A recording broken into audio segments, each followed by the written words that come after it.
2011 அமெரிக்கால இருக்கக்கூடிய ஒரு ஸ்கூல் பஸ் ஆனது அங்க இருக்கிற ஒரு குறிப்பிட்ட ரயில்வே ஸ்டேஷனோட பாத்துல போய் ஸ்டாப் ஆயிருது. ஸோ அதே நேரத்தில் அங்க ஒரு ரயிலும் வந்துட்டு இருந்திருக்கு.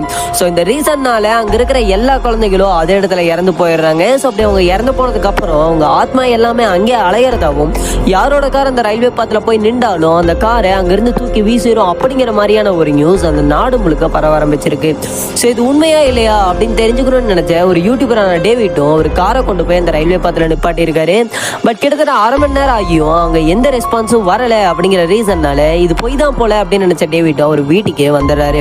ஸோ அப்படி வீட்டுக்கு வந்து அந்த காரோட கண்ணாடியை பார்த்த டேவிட்டுக்கு ஒரு பயத்தோட கலந்த பெரிய ஷாக்கும் காத்துட்டு இருக்கு. அதுக்கான ரீசன் என்ன அப்படின்னா அந்த காரோட கண்ணாடி முழுக்க சின்ன குழந்தைகளோட கையச்சா இருந்துச்சு.